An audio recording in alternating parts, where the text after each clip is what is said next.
ধ্রুবকে বলছেন গোবিন্দ, দেখুন হরিকথার মহিমা, সাধু সঙ্গের মহিমা। ধ্রুবকে বলছেন, ধ্রুব বর নাও। ধ্রুব বলছেন, কাজ খুঁজতে বেরিয়েছিলাম, কাঞ্চন পেয়েছি। সিংহাসনের প্রলোভনে ভজন করতে এসেছিলাম, এখন তোমার চরণ পেয়েছি। কাজ খুঁজতে কাঞ্চন পেয়েছি, আর তো কিছু প্রয়োজন নাই। ধ্রুবকে গোবিন্দ বলছেন, ধ্রুব, মায়ের বুকে দুগ্ধ যদি সন্তান টেনে পান না করে, মায়ের বুক ভারী হয়, ব্যথা হয়। তো আমি তোমাকে কিছু দিতে এসেছি, যদি না নাও আমার বুকে ব্যথা জাগবে। ধ্রুব তখন দুর্বল হয়ে গেছে, প্রভু আমার জন্য তোমার বুকে ব্যথা জাগবে, তবে দাও। ধ্রুব চাইলো, আমি তোমাকে চাই না। সর্বনাশ! এত তপস্যা করে চতুর্ভুজ শ্রীমান নারায়ণকে সামনে পেয়ে বলছে, প্রভু আমি তোমাকে চাই না, আমি ঐশ্বর্য চাই না, অমরত্ব চাই না। কি চাও?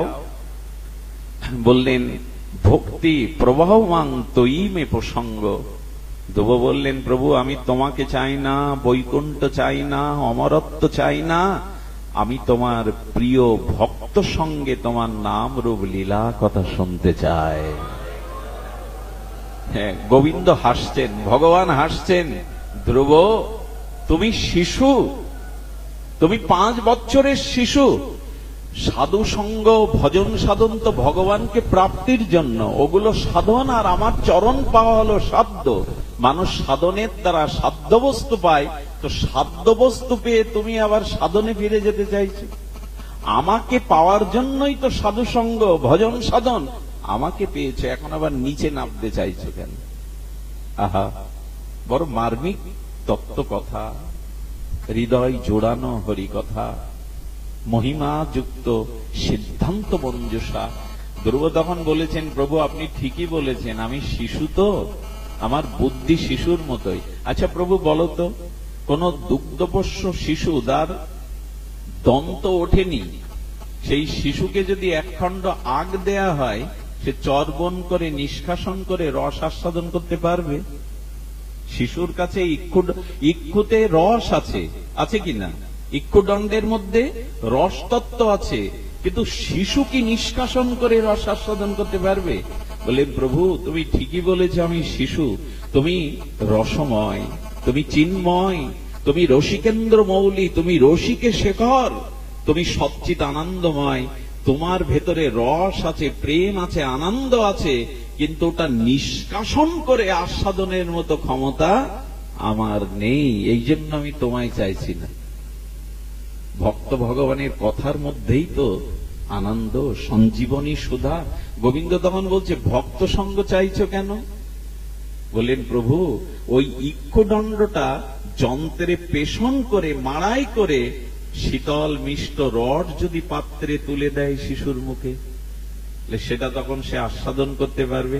তেমনি তোমার ভক্তরাও তাই, তারা ভজন সাধনের দ্বারা, ব্যাকুলতার দ্বারা শুদ্ধ আকুল ব্যাকুল হয়ে তোমার ভজন করতে করতে তোমার সেই ভজনীয় রসটা নামরূপ লীলার সাথে আমার মতো ভক্তকে পান করায়, আমার মতো ভক্তকে আনন্দ দেয়। এই জন্যই তো আমি ভক্তি প্রভাবমান তয়ি মে প্রসঙ্গ। তোমার ভক্ত যেখানে তোমার গুণকীর্তন করছে, আমি তোমাকে চাই না, আমি সেই ভক্তের চরণে বসে তোমার রস আস্বাদন করতে চাই। আচ্ছা ধ্রুব, মুক্তি চাও না? মুক্তি তো সবাই চাই, জন্ম মৃত্যু জরা ব্যাধি থেকে চিরস্থায়ী যে নাম মুক্তি, মুক্তি চাও না? বলে, প্রভু মুক্তি আমি চাইবো কেন? মুক্তি আমার পেছনে ঘুরে বেড়াবে, তবু আমি তাকাবো না। আরে কি মানে কথা বলছেন ধ্রুব, মুক্তি আমি চাইবো কেন? বলে, মুক্তি তোমার পিছনে ঘুরে বেড়াবে? বললেন, হ্যাঁ, কি করে? বলে, প্রভু একটা দৃষ্টান্ত দেই। টিকাকারগণ বলেছেন, যাদের মদ খাওয়া অভ্যাস, যদিও উচিত নয় খাওয়া, কিন্তু কি বলবো, সমাজ সংস্কারের কথা মাঝে মাঝে ঠোঁটে এসে যায়। আশ্চর্য হতে হয় এই সভ্য সনাতন জাতির ব্যবহার দেখে। আমার বাবা বলল, মা বলল, চিতায় দাও দাও করে তাদের দেহ পুড়ছে, সেই ছেলেকে শ্মশানে মদ কিনে দিতে হয়। এটা কোন সভ্যতা? এটা কোন সভ্যতা বলতে পারেন আমায়? আমার পিতামাতা মল্ল আত্মীয় আমাকে গাটির টাকা দিয়ে মদ কিনে দিতে হয় কালী পূজার নাম করে। মায়ের বিসর্জনের দিনে সনাতন হিন্দুরা, অনেক যুব সমাজ মদ খেয়ে নাচতে নাচতে মাকে বিদায় দিতে হয় ওইভাবে। কি বলবেন? ভাগবত তত্ত্ব শাস্ত্রীয় প্রজ্ঞা না থাকায়, সদ্গুরুদেবের চরণে উপযুক্ত পরমবিদ্যা পরমার্থিক বিদ্যা অনুশীলন না করায় এই জাতির অবস্থায়। একদিন ভাগবত দিয়ে কি হবে? বছরে 2-4 দিন ভাগবত নিত্য সেবা করতে হবে, ভাগবত নিত্য শ্রবণ কীর্তন করতে হবে, তবেই না জাগ্রত হবে বিবেক, সুপ্ত চেতনা জাগ্রত হবে। প্রতিদিন শুনতে হবে, নিত্য শুনতে হবে। দুর্ভাগ্য, দুর্ভাগ্য এই জাতির। গীতা ভাগবত পৃথিবীর সর্বাপেক্ষা প্রাচীনতম সর্বধর্মের জননী স্বরূপা এই দিব্য সনাতন সাত্ত্বিক ধর্ম থাকতেও আজ আমরা করছিটা কি? কাল এখানে নামযজ্ঞ হবে শুনলাম 5 দিন ব্যাপী। এই অঞ্চলটা নামযজ্ঞের একটা তরঙ্গ বয়, 56 প্রহার 72 প্রহার। মাঝে মাঝে প্রশ্ন করতে ইচ্ছা করে। আমি এক জায়গায় নামযজ্ঞে গেছি পাঠ করতে, 64 বছরে পদার্পণ করেছে যজ্ঞ। কয় বছর? আমার পাঠের পর বলা হচ্ছে, বাবা একটু প্রসাদ নেবেন তো? আমি এই গ্রামে প্রসাদ ভোজী কোন লোক আছে ভগবানকে ভোগ লাগিয়ে পায়? আমাদের তবে একটু বিধিনিষেধ আছে? বলে না বাবা, একজন নিরামিষ খায় কিন্তু ভোগ লাগিয়ে কেউ প্রসাদ পায় না। 64 বছর মহাপ্রভুর নামযজ্ঞ হচ্ছে, অথচ সেই গ্রামে একজনও ভগবানকে ভোগ লাগিয়ে প্রসাদ পায় না। বলতে পারেন এই যজ্ঞ কতটুকু এগুলো? এখানে নাম শুনে গিয়ে আমরা কি নাম নেই? মহাপ্রভু বললেন হরে কৃষ্ণ কৃষ্ণ কৃষ্ণ হরে হরে, হরে রাম রাম রাম হরে হরে। প্রভু কহে কহিলাম এই মহামন্ত্র, ইহা গিয়া জপ সবার করিয়া নির্বন্ধ। এই বাণীর মূল্যায়ন করি।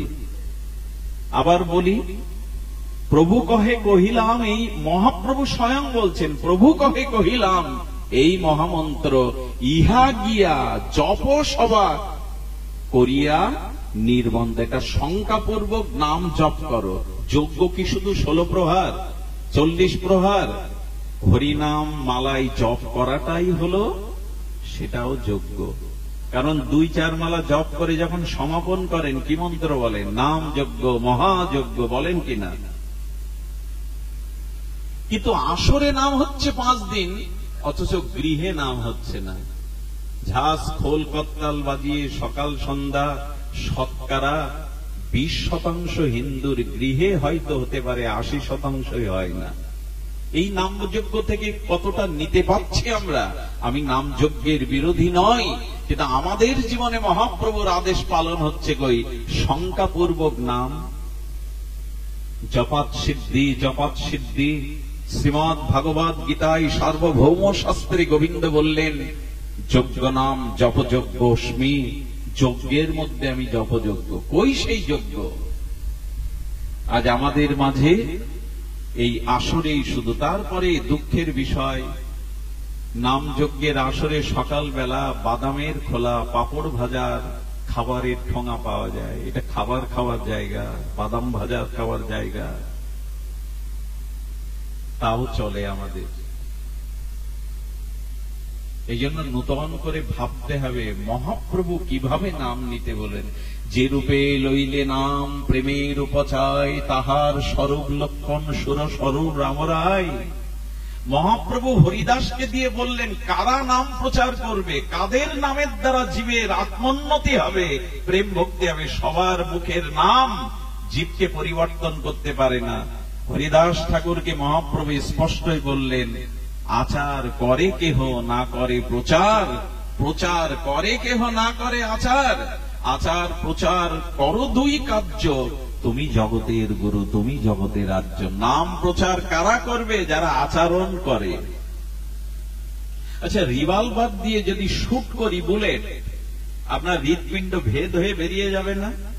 কিন্তু ওই বুলেটটা রিভলভার বাদ দিয়ে যদি হাত দিয়ে ছুড়ে মারি, বুলেটটাই তো ফিরে আসবে। কেন? একই তো বুলেট।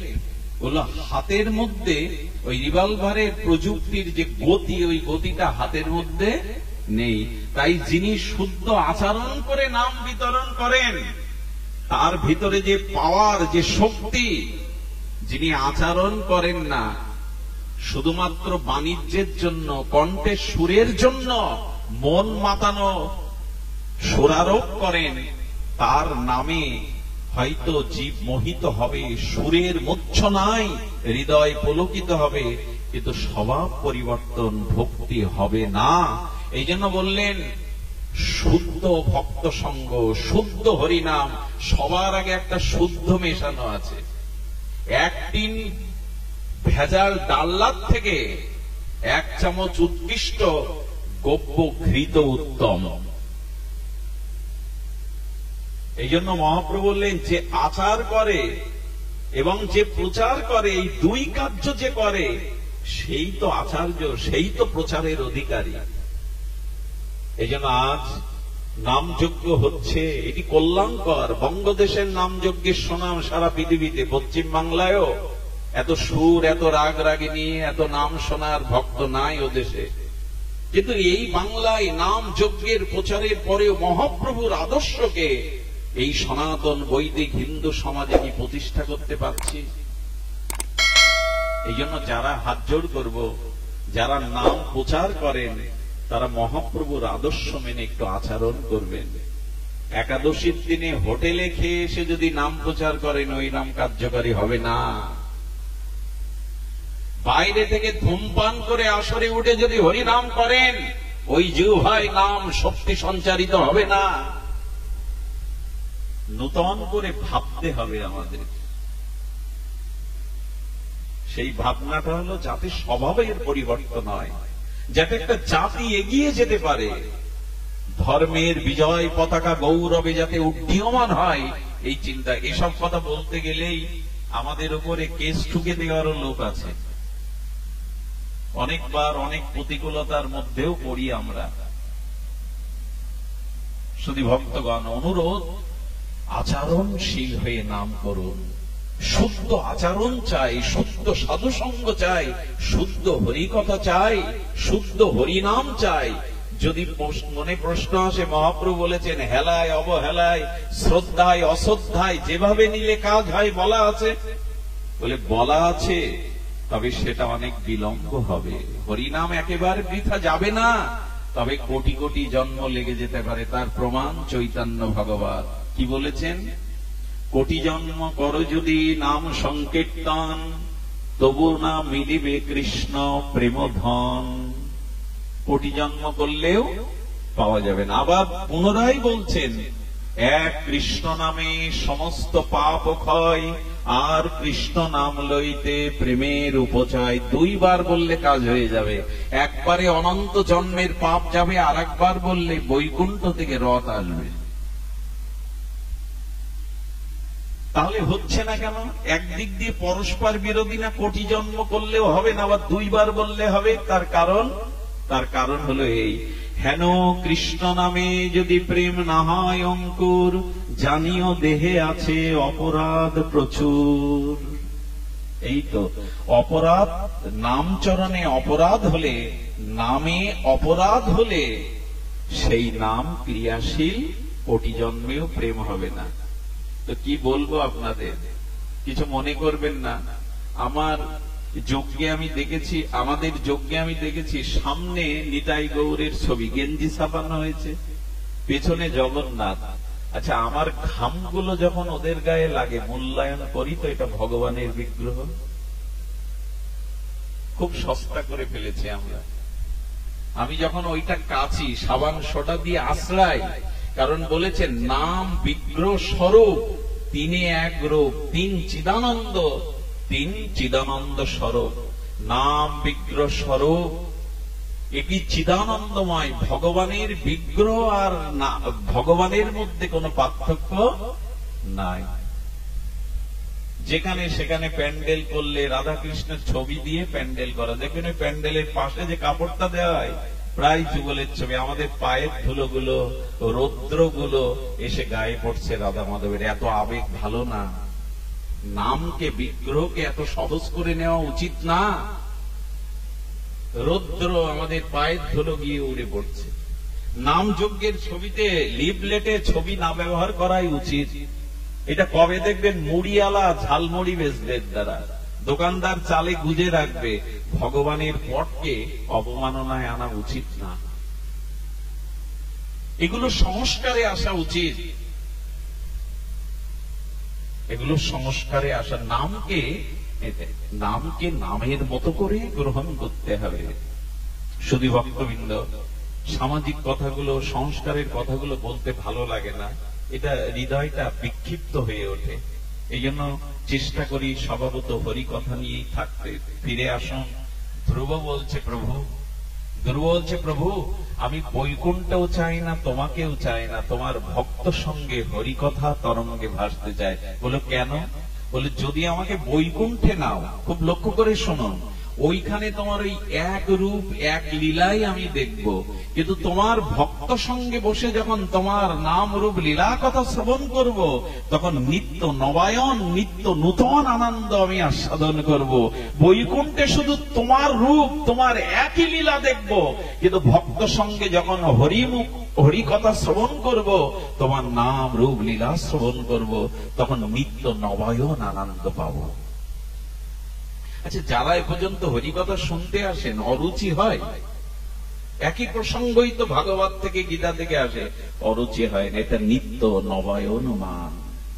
এই জন্য ধ্রুব বলছেন প্রভু তোমার ভক্ত সঙ্গ দাও, তোমার ভক্ত সঙ্গে হরিকথা প্রসঙ্গ দাও, এটাই নিত্য নবায়ন আনন্দময়। হরিকথাই যারা আনন্দ খুঁজে পেয়েছে, হরিকথা যাদের বেঁচে থাকার একমাত্র অক্সিজেন, তারা সাক্ষাৎ বৈকুণ্ঠের থেকে পরমানন্দ পান এই হরিকথা সাধু সঙ্গের মধ্যে, সাধু সঙ্গের মধ্যে। শুধুগণ, এই জন্য স্বয়ং ভগবানও ভাগবত শ্রবণের জন্য ব্যাকুল। জানেন, যার কথা আমরা গুণকীর্তন করছি, তিনি গোদাবরী তীরে রায় রামানন্দের কাছে হরিকথা শুনতে যান। সেই মহাপ্রভু টোটা গোপীনাথে প্রতিদিন গদাধর পণ্ডিত গোস্বামীর কাছে বিকাল হলেই সেই মধুর কণ্ঠে ডাকেন, গদাধর। মহাপ্রভু ভাগবত শুনতে শুনতে চোখের জলে হস্তলিখিত ভাগবতের অক্ষরগুলো ভেসে গিয়েছিল। নিজে প্রভু এমনি করে হরিকথা শুনতেন। তাই অনুরোধ করব, শুদ্ধ ভক্ত মুখে, শুদ্ধ সাধু সান্নিধ্যে এই বীর্যবতী হরিকথায় আমাদের করব ভক্তি এনে দেবে। হরিকথা শুনলে যেটা হবে, তার ছোট্ট একটা দৃষ্টান্ত দিয়েই আমরা পাঠ বিশ্রাম করব। যেহেতু অধিবাস পর্ব আছে, মহাপ্রভুকে রাত 12টার আগে আবার বিশ্রামের ব্যবস্থা করতে হবে, তো আমরা একটু সংক্ষিপ্ত লীলা সাধন করেই পাঠ বিশ্রামের দিকে যাব। এইটুকু শুধু আপনাদের কাছে অনুরোধ, সংসারের আসক্তি কমাতে হবে। এখানে মন কেউ চায় না। আচ্ছা, একটা জিনিস লক্ষ্য করেছেন, আমি যদি প্যারালাইসিস হয়ে 6 মাস ওই বারান্দায় পড়ে থেকে মলমূত্র ত্যাগ করি, অথচ আমি বিখ্যাত লোক, অথচ আমার অনেক টাকা পয়সা আছে, ধন সম্পত্তি আছে, আমি রাস্তা দিয়ে চললে সামনে দিয়ে না গিয়ে পেছনে 5-7 জন ছত্র ধরে, মাথায় ছাতি ধরে, তাই না? এই ব্যক্তি যদি অসুস্থ হয়ে সমাজ মলমূত্র ত্যাগ করে, তার পাশে এখন আর তেমন কেউ আসে না। বিখ্যাত লোকেরও পাশে আর কেউ আসে না। তার এক বন্ধু এসছে, বলে, দেখ আমি তো সেই ব্যক্তি যার সমাজে এত সুনাম, এত প্রভাব, এত প্রতিপত্তি। বন্ধু, তুই আমাকে কিনে নিয়ে যা না, 1 লাখ টাকা দিয়ে কিনে তোর বাড়ি নিয়ে, আমি তো সেই সম্পত্তি, সেই সুনামধারী লোক, সমাজে প্রতিষ্ঠিত লোক। বন্ধু বললেন, আমি কি কিনবো রে? তুই যদি উল্টে 10 লাখ টাকাও দিই, তোর এই পচা গলা মলমূত্র ত্যাগ করা শরীর আমি ঘরে নিব না, আমি নিব না। তখন ভাবছে, স্ত্রী আর আসে না, পুত্র কন্যাও খবর নেয় না। বন্ধু বলছে, আমি উল্টে টাকা দিলে ওই জরা শরীর আর নেবে না। আমাকে এখন নেওয়ার মতো কেউ আছে সংসারে? এই প্রশ্ন ও হৃদয় থেকে, ব্যথা তো হৃদয় থেকে প্রশ্ন তুলেছে, আমাকে গ্রহণ করবার কেউ আছে? হৃদয়ের মধ্যে অন্তর্যামী গোবিন্দ বললেন, সবাই ত্যাগ করলে আমি আছি তোমাকে গ্রহণের জন্য। আমি তোমায় ছেড়ে যাইনি, আমি তোমার হৃদয়ে অবস্থান করছি। হৃদ্দেশ অর্জুন তিষ্ঠতি, আমি ছেড়ে যাইনি। প্রভু কেন যাওনি? বলে, আমি যদি ছেড়ে যাই তোমার গতি কি হবে গো? আর তো কেউ দেখবার নেই তোমার। আমি যে তোমার প্রকৃত বন্ধু, আমি তো দীনবন্ধু, আমি ছাড়া তোমার প্রকৃত বন্ধু নাই। মৃত্যুর পরে সেই অন্ধকার রহস্য পথে আমি ছাড়া হাত ধরবার সংসারে কেউ নেই তোমার। না স্ত্রী, না পুত্র, না ভূ সম্পত্তি, না পদাধিকার, না কোনো উপাধি, আমি হাত ধরব। গোবিন্দ বললেন, শুধু এই সময় না, মলমূত্র ত্যাগ করাই শরীরে আমি ছেড়ে যাইনি তোমায়। আরো শোনো, যদি কোনো অপরাধে, মহা অপরাধে তোমাকে মলমূত্রের কীট হয়ে জন্মাতে হয়, শুদ্ধ বৈষ্ণবকে, সদাচরণশীল ব্রাহ্মণকে প্রহার করলে, অপমান করলে মানুষ মলমূত্রের কীট হয়ে জন্মায়। এটা শাস্ত্র বলছেন। যদি কখনো আমি তা হই, ভগবান কি বললেন জানেন? সবাই তোমাকে ত্যাগ করবে, কিন্তু ওই অপরাধে, মহাপরাধে মলমূত্রের কীট হলেও আমি তোমাকে ছেড়ে যাব না। ওই কীটের মধ্যে যে আত্মা আছে, এক সাধুর মধ্যে সেই একই আত্মা। গোবিন্দকে যদি প্রশ্ন করি, প্রভু ওর অপরাধে ও মলমূত্রের কীট হয়ে যন্ত্রণা ভোগ করছে, তুমি কেন হৃদয়ে আছো? ভাবতে পারেন তখনও ভগবান আমাকে ছেড়ে যায়নি। গোবিন্দের উত্তর কি জানেন? ও আমারই সন্তান, ও আমারই অংশ। কোন অপরাধ করে যদি ও মলমূত্রের কীট হয়, আমি ওকে ত্যাগ করিনি। কেন জানো? ও হৃদয়ে থেকে ওর ওই পাপকে স্খলন করে করে করে করে কোটি কোটি জন্ম পরে আমি আবার ওকে মানুষ করব, আবার ওকে সদ্গুরুর কৃপা, আবার ওকে হরিনাম ও হরিকথা দিয়ে যতদিন আমার স্বরূপে ওকে ফিরিয়ে না আনতে পারবো আমার ধামে, ততদিন ও আমাকে ছাড়লে আমি ওকে ছাড়বো না। আমার অভিযান চলবেই, আমি ত্যাগ করব না। যে ত্যাগ করে না আপনাকে, আপনি তার বিমুখ হয়ে সংসার মুখ হয়ে আছেন। যারা আপনাকে গ্রহণ করতে পারে না চিরদিন, এই জন্য ভগবান বললেন, না, আসক্তি কমাও, আসক্তি কমাও। মই চ অনন্য যোগেন ভক্তি অভিব্যচারিণী। আমার ভিতরে, আমার কাছে শুদ্ধ ভক্তি নিয়ে এসো। হ্যাঁ, মই চ অনন্য যোগেন ভক্তি অভব্যচারী। ব্যভিচারী ভক্তি নিয়ে এসো না, সরল শুদ্ধ ভক্তি নিয়ে আমার কাছে এসো। আসলে কি হবে? বিবিক্ত দেশ সেবিত্তম অন্নতি জনসংঘাদি। এক কাজ করো, এই জগতের কোলাহল থেকে একটু দূরে এসো। এই জগতের মোহ, বাসনা, রূপ, যৌবন, ভোগ, আসক্তি থেকে একটু ভেতরে চলে এসো। আমি অপেক্ষা করছি তোমার জন্য। বাইরের আনন্দ আনন্দ নয়, পরিণামে দুঃখ। আনন্দ আমার কাছে, আনন্দ ভজনে, আনন্দ গোবিন্দ গুণকীর্তনে, আনন্দ সাধু সঙ্গমৃত কথামৃত। এই আনন্দে মৃতই আনন্দ। এখানে এসো, আনন্দ অমৃতকে গ্রহণ করো। কিন্তু না,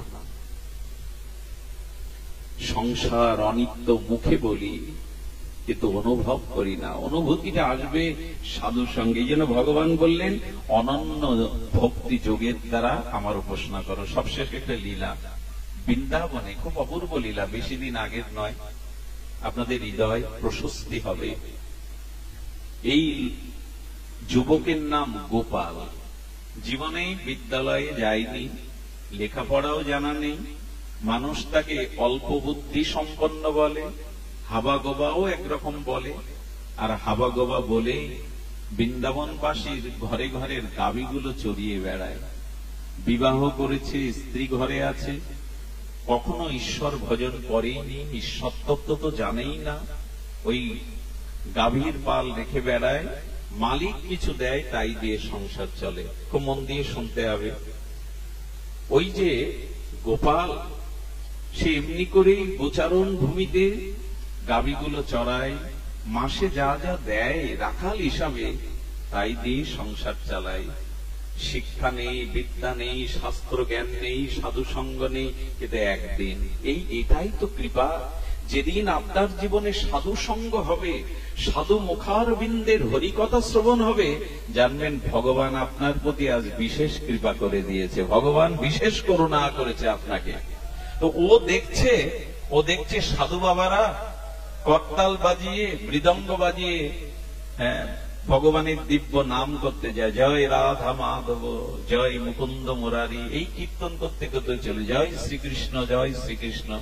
ও করেছে কি, ওই যে জয় শ্রীকৃষ্ণ আর শব্দের সাথে, মৃদঙ্গের সাথে, করতালের সাথে ওর কানে এমন একটা আবেদন সৃষ্টি করেছে, ওর মুখ দিয়ে হঠাৎ বলছে জয় শ্রীকৃষ্ণ, জয় শ্রীকৃষ্ণ, জয় রাধে। বাহ, এরকম শব্দ তো অনেক বলি দিন রাত, কিন্তু এরকম ভালো তো লাগে না। সহজ সরল তো, ভেতরে কপটতা নেই। বলে কৃষ্ণ বললে এরকম আনন্দ হয়। ও তখন ওই শুরু করে দিয়েছে কৃষ্ণ কৃষ্ণ।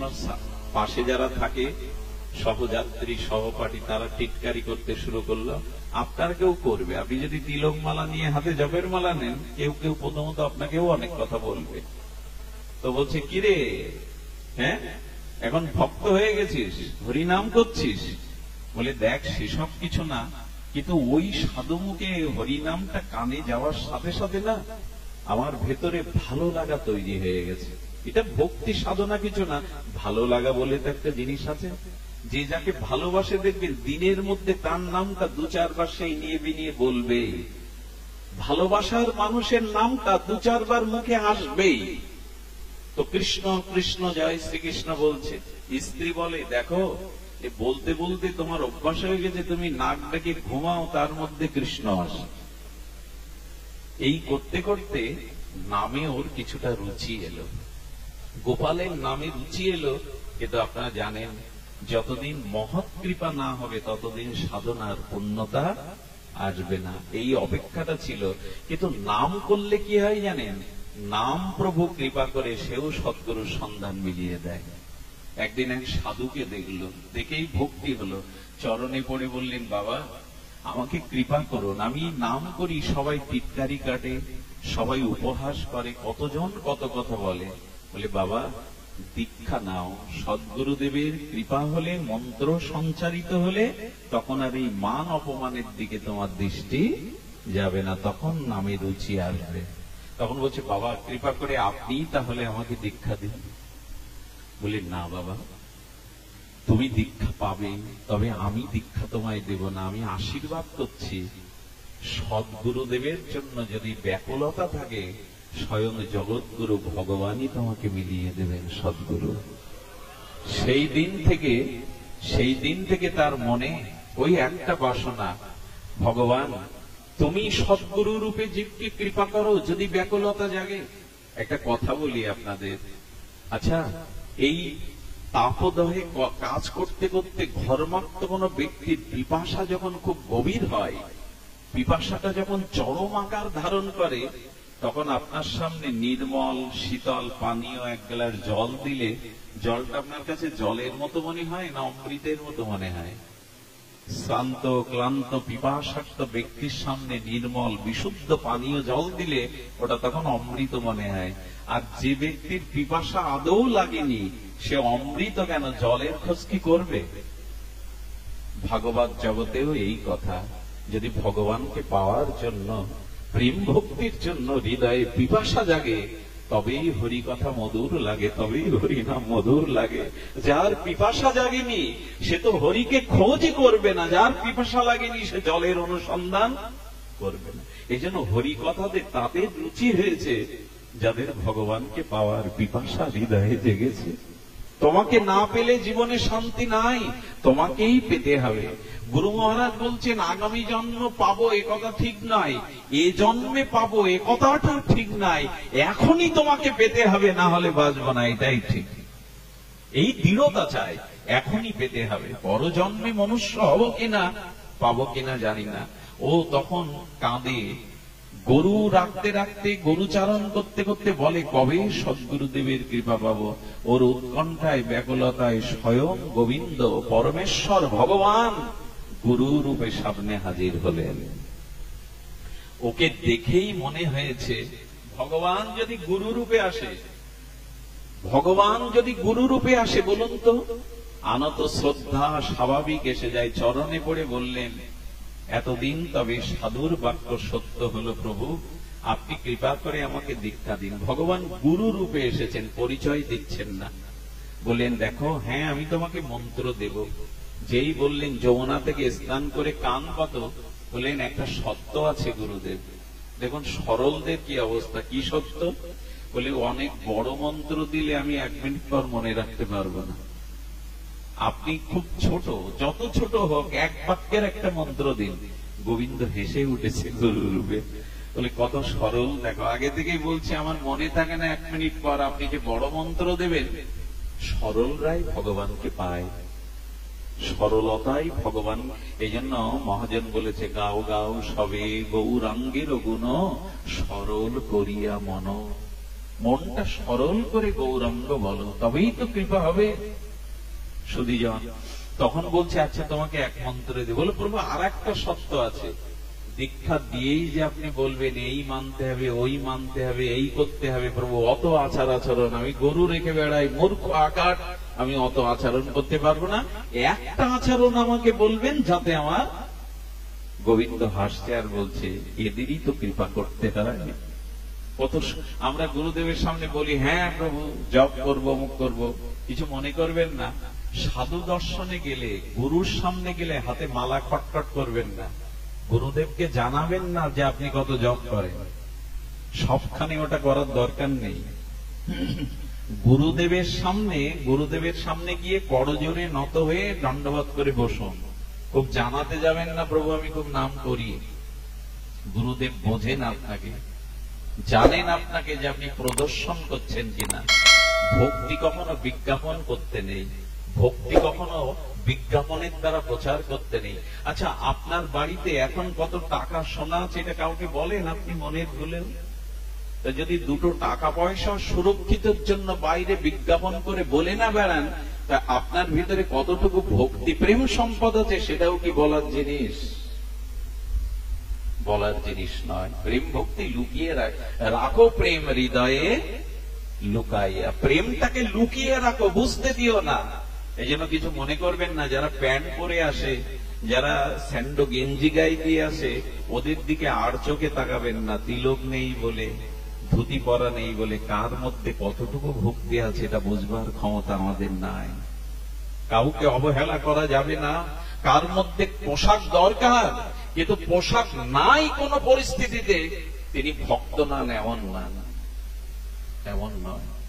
পুণ্ডরিক বিদ্যানিধির কথা মনে আছে? চট্টগ্রামের চট্টলার পুণ্ডরিক বিদ্যানিধি মহাপ্রভু পুরী থেকে ডাকছেন, পুরী থেকে ডাকছেন, পুণ্ডরিক পুণ্ডরিক। মহাপ্রভু আকুল ব্যাকুল হয়ে কাঁদছেন, চট্টগ্রাম থেকে আকর্ষণ করে নিয়ে এলেন। পুণ্ডরিক খাটে শুয়ে আছেন, জমিদার বংশের ছেলে, কত টাকা ঐশ্বর্য তার শেষ নেই, হুকো টানছেন খাটে বসে।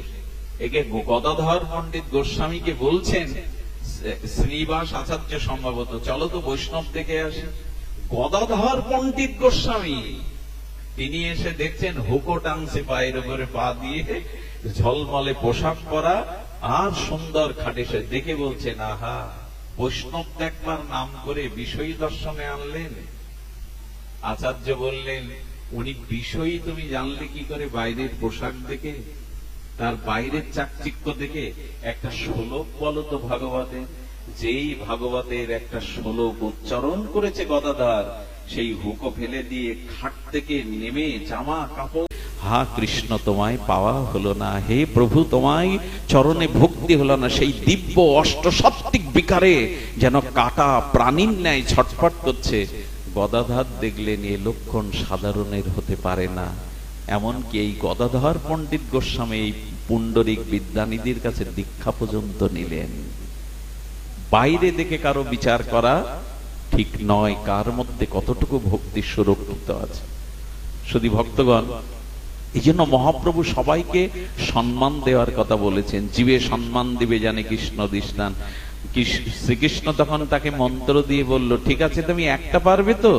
তো বললেন, জয় শ্রীকৃষ্ণ। বলে, হ্যাঁ এই নামটা তো আমি কতদিন ধরে আমার ভালো লাগে, জয় শ্রীকৃষ্ণ। প্রভু তবে আচার আচরণ একটাই কিন্তু দিতে হবে। তবে প্রতিজ্ঞা করছি এই একটাই আমি জীবন গেলেও ধরে রাখবো। বলেন তাহলে এক কাজ কর বাবা, আজ থেকে রুটি সবজি যা পাবি সেটা একটু ভগবানকে সেবা দিয়ে পাবি, জীবন গেলেও তাকে না সেবা দিয়ে কিছু পাবি না। বললেন প্রভু এইটুকু আমি পারবো, এইটুকু আমি মূর্খ হলেও প্রভু আমি পারবো। শুরু হলো সেই জীবন, ওই যে খেতে শুতে উঠতে বসতে জয় শ্রীকৃষ্ণ জয় শ্রীকৃষ্ণ সরল প্রাণে স্বভক্তি মিশ্রিত করে এই নাম বলে যান। সারাদিনের ক্লান্তির মধ্যে পরিশ্রমের মধ্যে নাম বলে দেন। আর কি করেন জানেন, স্ত্রী যে রুটি সবজি দিয়ে যায়, প্রথম দিন দিয়ে গেছে দীক্ষার পরের দিন, সেদিন খুলেছে, একটা পাতা সামনে দিয়েছে, জলের গ্লাস দিয়ে বলছে ঠাকুর আমি তো মন্ত্র জানি না, গুরুদেব বলে দিয়েছেন যে ভগবানকে না দিয়ে পাবি না, আর এই নিয়ম আমি বলেছি জীবন গেলেও পালন করব, তবে প্রভু তুমি পাও, তুমি না পেলে আমি পাবো না, আমি মন্ত্র জানি না, আমার বিদ্যা নাই, আমি তোমাকে নিবেদনও সুচারুরূপে করতে পারবো না। চোখের জলে ভেসে যাচ্ছে, যেতে যেতে সন্ধ্যা হয়ে গেল, রুটি ভগবান আর নেয় না। সেই দিন রুটিটা আবার রেখে দিল। আমি তো বলেছি আমি গোয়া মূর্খ, আমি রাখাল, এটা গুরুদেবকে বলেছি, তুমি না পেলে আমি মরে গেলেও এটা আমার মুখের কথা না প্রভু, এটা আমার মনের কথা। দেখবেন যারা সরল হয়, গোয়ার হয়, তারা কোন জিনিস ধরলে খুব আগ্রে ধরে। ভজন্তে মাং দৃঢ়ব্রত, যে ভজনটা নিয়ম করবেন ওটা দৃঢ় করে ধরে রাখুন। শিথিল স্বভাব হলে কোনো কিছুতেই কল্যাণ হয় না। যে নিয়মটা ধরেছেন ওটা দৃঢ় করে ধরুন। পরের দিন আবার স্ত্রী আনে, আবার পাতা পেতে, আবার রুটি সবজি দিয়ে এই একই মন্ত্র, আমি জানি না, তোমার মন্ত্র জানা নাই, গ্রহণ করো ঠাকুর, ঠাকুর গ্রহণ করো। সবরই তো মন্ত্র জানতো না প্রভু, সবরই তো শাস্ত্র জানতো না। তোমার জন্য ফলগুলো এটো করে দেখতো কোনটা মিষ্টি ফল, ঘরের পাতার উপরে রাখলেও তুমি তার গৃহে গিয়ে ফল পেয়েছো প্রভু, বিদুরের গৃহে গিয়ে তুমি খুদ পেয়েছো, কেন পাবে না? একদিন 2 দিন 7 দিন না খেয়ে ওইভাবে রেখে দিচ্ছে। দুর্বল হয়ে গেল, ভালো করে আর উঠতে পারে না। স্ত্রী বলছে কি গো তুমি টঙের মধ্যে থাকো, বাড়ি যাও না, তোমার কি অসুখ হয়েছে বলো, কিন্তু কারণটা স্ত্রীকেও বলে না। দেখুন ভজনের নিয়মটা সকলের সাথে প্রকাশ করতে নেই, তাহলে নিয়ম শিথিল হয়। যেদিন ওই নিয়মটা সিদ্ধি অবস্থা হবে তখনই অন্যকে বললে কল্যাণ হবে, তার আগে বললে না শিথিল হয়ে যায়। বলছে না, বলে দেখো শরীর খারাপ না, আমার একটা নিয়ম আছে, আপনাদের কি বলবো, এভাবে 18 দিন ব্যক্তিটা খুব হৃষ্টপুষ্ট ছিল তো, 18 দিন নিবেদন করে, ভগবান আসে না। চোখের জলে ও যখন আর উঠতে পারে না, নারী মানুষ 21 দিন বেঁচে থাকে, জলান্নবিহীন মানুষের নারীটা 21 দিন বেঁচে থাকে। 18 দিনের মাথায় স্ত্রী এসেছে, কিন্তু ওটার পাতা পাতবার মতো তার শক্তি নেই। চোখের জলে বিড়বিড় করে কোন রকমে আহারটা খুলে দিয়ে ওই পাত্র দিয়ে বলছেন, তুমি না কাঙালের ঠাকুর, তুমি না দয়ার ঠাকুর, এসো প্রভু, আমি মরে যাব, আমার দেহ এখানে মিশে যাবে, তবু গুরুদেবের আদেশ আমি লঙ্ঘন করতে তোমাকে পেতেই হবে প্রভু, না হলে আমি এখানেই শরীর বিসর্জন দেব, জীবন বিসর্জন দেব। 18 দিনের মাথায় যখন ওইভাবে মূর্ছিত হয়ে চোখের জল ভেসে যাচ্ছে, আচ্ছা ভগবান তুমি এত বিলম্ব করছো কেন, এই সরল ব্যক্তিটা কাঁদছে। ভগবান বলছেন, যত ওর চোখে জল ঝরছে, যত ওর ভেতরে উৎকণ্ঠা বাজছে, তত অনন্ত জন্মের পাপ মলিনতা ধুয়ে যাচ্ছে, হৃদয়টা শুদ্ধ হচ্ছে। আমি অপেক্ষা করছি এই জন্য যে ওর হৃদয়টা আমি শুদ্ধ করে দিচ্ছি। মানুষ যদি ভগবানের জন্য কাঁদে না, দেখবেন চোখের জলটা শুকিয়ে গেলে ওখানে একটা রেখা তৈরি হয়, একটা পথ তৈরি হয়। ভগবান বললেন, কৃষ্ণ বলে চোখের জলের জন্য কি হয় জানো, অনেক জন্মের মলিনতাটা ধুয়ে যায়, সেই পথ দিয়েই আমি আসি তার কাছে। এই জায়গাটা অনুষ্ঠান হবে বলেই তো পরিষ্কার করা, তেমন অনন্ত জন্মের পাপ আবর্জনা মিশে আছে। ওগো, অন্য জলে ধুলে যাবে না। কৃষ্ণ বলে, রাধা বলে, গৌর বলে চোখের জলে ধুয়ে নাও। চোখের জলে যদি ধুতে পারো তবে ওই পদ বেয়ে ভগবান আসবে। গোপাল আজ এমনি করে কাঁদতে কাঁদতে আর অশ্রু বিসর্জন দিচ্ছে। দেখুন, অনেকেই দাবি করে আমি সদ্গুরু পাচ্ছি না, সদ্গুরু নাই। আপনার উৎকণ্ঠা যদি বাড়ে, ভগবানই সদ্গুরু হয়ে আসবেন আপনার জীবনে। কে বলে না সতে বিদ্যাতে ভব, না ভব বিদ্যাতে শত। সতের কোনো অভাব কোনোদিন হয়নি, হবেও না। আপনার উৎকণ্ঠা থাকলে ভগবানই আপনাকে সদ্গুরুদেব পাইয়ে দেবেন, নিজেই আসবেন গুরু রূপে। জীবের নিস্তার লাগি নন্দসুত হরি, জগতে প্রকাশন গুরু রূপ ধরি, তিনি আসবেন। আজ গোপালের সামনে গোবিন্দ প্রকট হয়ে গেছেন। গোপাল গোপাল চোখ চাইতে পাচ্ছে না, উঠতে পারছে না। শ্রী গোবিন্দ তার প্রসারিত শ্রীহস্ত বাড়িয়ে দিয়েছেন, গোপাল হাত ধরো। আহারে, ভগবান নিজে হাত ধরে তুললেন। আচ্ছা, এই প্রাকৃত শরীরে অপ্রাকৃত ভগবানকে দর্শন করা যাবে তো? তা যদি যেত, বিশ্বরূপ দেখবার জন্য অর্জুনকে দিব্য দৃষ্টি দিত না ভগবান। তখন ওকে দিব্য দৃষ্টি দিলেন গোপালকে। দিব্য দৃষ্টির দ্বারা যখন পীতবরণ ময়ূর পিচ্ছ মস্তকে, আর সেই ত্রিভঙ্গ ঠাম মুরলীধারী শ্যাম সুন্দর মদন মোহন রসরাজ মহারাজ রসিকেন্দ্র মৌলিকে যখন দেখলেন, প্রথম দেখেই মূর্ছিত হয়ে পড়ে গেলেন। আচ্ছা, মূর্ছিত হয়ে পড়ে যাওয়ার সাথে সাথে গোবিন্দ আবার তার শ্রীঅঙ্গে হস্ত দিয়ে যখন তুলে বললেন, এমন করে কি দেখছ? বলেন, ভাগবতে তোমার যে বর্ণনা দেয় তার থেকে তুমি কোটি গুণ সুন্দর প্রভু। যে একবার এই রূপ নয়নে দেখেছে, এই জগতের অন্য রূপ তার নয়নে আর ধরবে না গো। যে একবার রাধারানীর প্রেমময়ীর বদন দেখেছে, জগতে আর কোন রূপ তার চোখে ধরবে না, ধরে না। আমরা তো ভগবানকে দেখি না, বাইরের রূপ দেখি। রাধারানীর দিকে একবার প্রেম দৃষ্টি, অনুরাগের দৃষ্টি তাকাবেন, ওই নয়নে আর কোন রূপ ভালো লাগবার কথা না। তো গোবিন্দ তখন বলছেন, গোপাল গোপাল, তোমার এই দৃঢ় প্রতিজ্ঞার দ্বারা, তোমার এই শুদ্ধ সরল ভক্তির দ্বারা আমি তোমার বশীভূত হয়ে গেছি। অহং ভক্ত পরাধীন, আমি সরাট বিভু স্বাধীন, কিন্তু এক জায়গায় আমি ভগবান পরাধীন, ভক্তের কাছে কেবল আমি পরাধীন।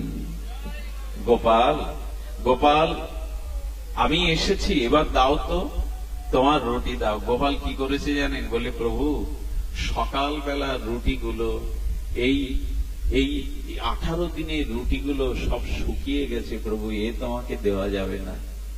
গোবিন্দ তখন সেই আঁচল থেকে খুলে বললেন, তোমার ভক্তি মেশানো এই রুটির মধ্যে প্রেম আছে গো, আমি কি দ্রব্যের কানা? ভগবানকে 16 উপচার দিলেও ভগবানের তা আস্বাদন হয় না। ভগবান বললেন, প্রেম নৈব উপচার মধ্যকৃত। ভগবান বললেন, উপাচার নয়, যে আমাকে দিচ্ছে শুকনো রুটি সবজি, আমি তার হৃদয়ের প্রেমটাকে গ্রহণ করি। আমি বস্তুগ্রাহী জনার্দন নেই। এই জন্য ঠাকুরকে যা দিবেন একটু ভাবের সহিত দিবেন, প্রেমের সহিত দিবেন। উনি ভক্ত হৃদয়ের ভক্তি প্রেমটাই গ্রহণ করেন, দ্রব্যের কাঙাল ভগবান নন। উনি ছিঁড়ে ছিঁড়ে সেই শুকনো রুটি চিবাচ্ছেন আর বললেন, ভক্তের দ্রব্যের মধ্যে যে এত আনন্দ থাকে, এত রস থাকে, জানা ছিল না গোপাল। গোপাল, আজ থেকে তোমার দেওয়া দ্রব্য আমি নিজে হাতে গ্রহণ করব। শুধু ভক্তগণ, যদি হরি নামে রুচি হয়, যদি কোন শুদ্ধ ভক্তের কৃপা পান, মহতের কৃপা পান, তাহলে জানবেন ভগবান পেতে আপনার আর বিলম্ব নেই, ভক্তি প্রেম পেতে আর বিলম্ব নেই। এই শিকদার বাড়ি, কানাইপুর শিকদার বাড়ি সার্বজনীন দুর্গা মন্দিরের সুনাম সারা দেশব্যাপী। আর এখানে যে ভক্তের উপস্থিতি, এটাও হৃদয় ভরিয়ে দেয়। আমার মনে হয় আপনাদের এই অঞ্চলে দিব্য মহাপুরুষদের সাধনার, ভজনার, ভজন সাধনের কিছু চিৎকণা মিশানো আছে। শুধু ভক্তগণ, ধন্য ফরিদপুরের মাটি, ধন্য বৃহত্তম এই অঞ্চলের মাটি। এখানের বাতাসগুলো, মাটিগুলোর মধ্যে কিছু চিৎকণা মিশানো আছে। কারণ যেখানে একজন ভক্তের আবির্ভাব হয়, মহাপুরুষের আবির্ভাব হয়, বহু যোজন দূরেও সেই মাটির মধ্যে ভক্তির রেণু মেশানো থাকে। সেটা প্রমাণ করে আপনাদের এই অঞ্চলে হরিকথা শ্রবণের আপনাদের এত ব্যাকুলতা। এটি দর্শন করাও পরম সৌভাগ্যের। এই 40 প্রহর ব্যাপী নামযজ্ঞ সার্থক হোক, ধন্য হোক আপনাদের প্রয়াস, ধন্য হোক আজকের এই ভাগবতী অনুষ্ঠান, ধন্য হোক, পূর্ণ হোক আপনাদের শুভাগমন। শ্রী রাধা ঠাকুরানীর চরণে এইটুকু নিবেদন, প্রেম ভক্তিতে সিক্ত হয়ে আপনাদের হৃদয় উত্তর উত্তর প্রেম ভক্তি বৃদ্ধি পাক, এই প্রার্থনা জানিয়ে, সবার চরণে আনত প্রণত জানিয়ে, আপনাদের সর্বাঙ্গীন শুভ মঙ্গল কামনা করে আজকের মতো হরিকথার এখানেই পূর্ণ